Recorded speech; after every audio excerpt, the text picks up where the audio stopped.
అందరికీ నమస్తే అండి. మంచు ఫ్యామిలీ, భూమా ఫ్యామిలీ వీళ్ళిద్దరి గురించి మనం ప్రత్యేకంగా చెప్పుకోవాల్సిన పని లేదు. మంచు మోహన్ బాబు గారి రెండో కుమారుడు మంచు మనోజ్. అలాగే భూమా నాగిరెడ్డి గారి రెండో కుమార్తె మౌనిక. మౌనిక అక్క అఖిలప్రియ ప్రస్తుతం తెలుగుదేశం పార్టీ ఎమ్మెల్యేగా ఉన్నారు. గతంలో మంత్రిగా పనిచేశారు. సో వీళ్ళిద్దరి వివాహం దాదాపుగా ఏడాదిన్నర కిందట జరిగింది. ఒకళ్ళేమో సినీ రంగం నుంచి ప్రముఖ స్థాయిలో ఉన్నత స్థాయిలో ఉన్నారు అనుకోవచ్చు. మరొకరు రాజకీయ రంగంలో ఉన్నత స్థాయి అనుభవించారు. వీళ్ళిద్దరూ కూడా ప్రేమించి పెళ్లి చేసుకున్నారు. మంచు ఫ్యామిలీలో పూర్తిగా అంగీకరించలేదు. భూమా ఫ్యామిలీలో అంగీకరించినప్పటికీ అంటే అమ్మాయి తల్లిదండ్రులు లేని అమ్మాయి కాబట్టి ఆమె వ్యక్తిగత నిర్ణయాలకు ఆమె తమ్ముడు అనుకుంటా విఖ్యాత రెడ్డి, ఆమె తమ్ముడు అండ్ అక్క అఖిలప్రియ ఇంకా ఒప్పుకున్నారు. సో ఈ మధ్య మంచు ఫ్యామిలీలో విభేదాలు బయటపడ్డాయి. మనం చూసాం, అన్నదమ్ముల మధ్య అండ్ తండ్రి కొడుకుల మధ్య ఆస్తి వివాదాలు బాగా జరిగాయి. సో ఇప్పుడు తాజాగా ఈరోజు ఉదయం నుంచి బాగా బయటకు వస్తున్న అంశం ఏంటంటే, వీళ్ళిద్దరూ మనోజ్ అండ్ మౌనిక దంపతులు జనసేన పార్టీలో చేరబోతున్నారు. జనసేన పార్టీ ద్వారా వాళ్ళ రాజకీయం మొదలు పెట్టబోతున్నారు, రాజకీయ ప్రస్థానాన్ని అనే అంశం పొద్దున్నుంచి బాగా సోషల్ మీడియాలో చక్కర్లు కొడుతోంది. దీనిలో దాదాపు వాస్తవం ఉంది. ఎందుకంటే వీళ్ళిద్దరు ఫ్యామిలీలకు రాజకీయ చరిత్ర ఉంది. సెలబ్రిటీ హోదాతో పాటు రాజకీయ చరిత్ర ఉంది. మంచు మోహన్ బాబు గారు కూడా గతంలో రాజ్యసభ సభ్యుడిగా పనిచేశారు. తెలుగుదేశం పార్టీలో కూడా యాక్టివ్గానే ఉన్నారు. సో ఇటు భూమా ఫ్యామిలీ గురించి అయితే మనం ప్రత్యేకంగా చెప్పుకోకర్లా.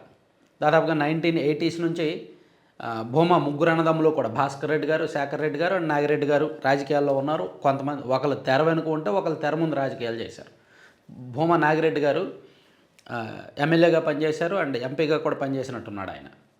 అలాగే నాగిరెడ్డి గారి భార్య శోభా నాగిరెడ్డి గారు కూడా ఎమ్మెల్యేగా పనిచేశారు. వాళ్ళిద్దరు మరణం తర్వాత వాళ్ళ వారసురాలుగా అఖిలప్రియారెడ్డి గారు ఎమ్మెల్యేగా మంత్రిగా పనిచేశారు. యాక్చువల్లీ వీళ్ళ ఫ్యామిలీలో వీళ్ళు ముగ్గురు అనమాట. అఖిలప్రియ గారు, మౌనిక గారు అండ్ విఖ్యాత రెడ్డి చిన్నవాడు. అంటే వీళ్ళ ఫ్యామిలీలో విభేదాలు ఉన్నాయి ముగ్గురు మధ్య అని చెప్పుకోలేం. అలాగని పూర్తిగా కలిసి ఉంటున్నారని చెప్పుకోలేం. ఎవరి పని వాళ్ళది, ఎవరి ఫ్యామిలీలు వాళ్ళవి. సో మౌనికకి అంటే తల్లిదండ్రుల నుంచి వచ్చిన రాజకీయ వారసత్వం పూర్తిగా అఖిలప్రియనే అనుభవిస్తున్నారు. అఖిలప్రియ దగ్గరే ఉంది తల్లిదండ్రుల నుంచి వచ్చిన రాజకీయ వారసత్వం. సో తల్లిదండ్రుల నుంచి వచ్చిన రాజకీయ వారసత్వం ఒకరికే ఎందుకు సొంతం అవ్వాలి? మౌనిక కూడా ఎందుకు రాకూడదు? మౌనికలో కూడా పొలిటికల్గా కొంత ఫైర్ ఉంది, రాజకీయంగా కొన్ని ఆలోచనలు ఉన్నాయి, కొన్ని టార్గెట్స్ ఉన్నాయి. కాబట్టి ఆమె ఎప్పుడూ బయటపడాల. మరోవైపు మనోజ్ కూడా తన తండ్రి దగ్గర నుంచి సినిమాల్లోకి వచ్చినప్పటికీ సినిమాల్లో టాలెంట్ ఉంది. నిజానికి వాళ్ళ ఫ్యామిలీలో విష్ణు కంటే మనోజే మంచి టాలెంటెడ్ యాక్టర్. రకరకాల ప్రయోగాలు చేసేవాడు. రకరకాల సినిమాలు రకరకాల ప్రయోగాలు చేసి ఎందుకు అంతగా సక్సెస్ అవ్వాల. అడపదడప కొన్ని సినిమాలు మాత్రమే ఆడాయి. కానీ కొన్ని సినిమాల్లో అతను కష్టం కనిపించింది కానీ సక్సెస్ అవ్వాల. సో అతను సినిమాల కంటే రాజకీయాల్లో బాగా రాణిస్తాడేమో అనిపించింది. సో ఇద్దరు ఒక సినిమా ప్లస్ ఒక పొలిటికల్ సెలబ్రిటీల ఫ్యామిలీలు కలిసి ఇప్పుడు పొలిటికల్గా కొత్త జర్నీ మొదలు పెట్టబోతున్నారు. ఈరోజు లేదా రేపో శోభా నాగిరెడ్డి గారి జయంతి సందర్భంగా అదే వేదిక నుంచి వాళ్ళు రాజకీయ ప్రకటన చేయబోతున్నారు. అక్కడి నుంచి జనసేన పార్టీ ఆఫీస్కి వెళ్ళి జనసేన పార్టీలో చేరబోతున్నారు. అక్కడ నుంచి నంద్యాల జిల్లాలో రాజకీయం మొదలు పెట్టబోతున్నారు. అది నంద్యాల నియోజకవర్గంలో చేస్తారా లేదా ఆళ్ళగడ్డ నియోజకవర్గంలో చేస్తారా అని చూడాలి. యాక్చువల్ ఆ రెండు నియోజకవర్గాలు కూడా భూమా ఫ్యామిలీ కంట్రోల్లోనే ఉంటాయి. భూమా ఫ్యామిలీకి సొంత ఓట్ బ్యాంక్ కూడా బాగానే ఉంటుంది ఆ రెండు నియోజకవర్గాల్లో కూడా. అయితే ఇలా చేయడం వలన అక్కతో మౌనికకి ఏమైనా గ్యాప్స్ వస్తాయా అంటే మేబీ ఒకప్పుడు బాగానే ఉండొచ్చు. కానీ ఇప్పుడు అఖిలప్రియ గారి భర్త భార్గవ్ యాక్టివ్గా ఉంటున్నారు. అఖిలప్రియ గారు ఎమ్మెల్యేగా ఉన్నారు అండ్ భర్త భార్గవ్ ఇంటర్నల్గా పొలిటికల్గా అందరితో కూడా టచ్లో ఉంటూ పీఆర్ అది మెయింటైన్ చేస్తున్నారు. లీడర్స్తో సమన్వయం చేసుకుంటూ వస్తున్నారు.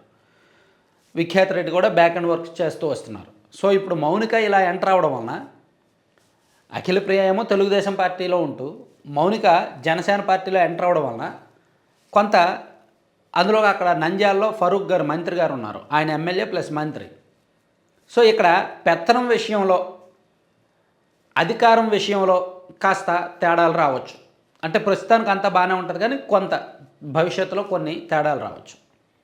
ఆమె ఆళ్ళగడ్డలో అడుగు పెట్టినంత వరకు పర్లా, ఆళ్ళగడ్డలో అడుగు పెడితే మళ్ళీ చిన్న తేడాలు వస్తాయి. అదే నంద్యాలలో అయితే అఖిలప్రియ గారు పెద్దగా పట్టించుకోరు. తను ఇక్కడ ఆళ్ళగడ్డలో సేఫ్ ఉంటాను, తన చెల్లి నంద్యాలలో రాజకీయం చేసుకుంటారో సేఫ్ అనుకోవచ్చు. కానీ అక్కడ కూడా ఆల్రెడీ భూమా ఫ్యామిలీ నుంచి బ్రహ్మానంద రెడ్డి గారు గతంలో ఎమ్మెల్యేగా పనిచేసి ప్రస్తుతానికి సైలెంట్గా ఉన్నారు. ఆయన కూడా వచ్చే ఎన్నికల్లో అవకాశం రాకపోద్దా అని చూస్తున్నారు, నామినేటెడ్ పదవి ఏమైనా రాకపోతుందా అని చూస్తున్నారు.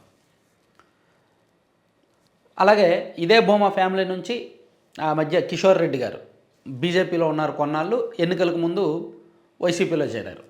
సో ఆయన కూడా యాక్టివ్ అవుతారు కొన్నాళ్ళ తర్వాత. ప్రస్తుతానికి సైలెంట్గా ఉన్నప్పుడు కొన్నాళ్ళు అయ్యాక యాక్టివ్ అవుతారు.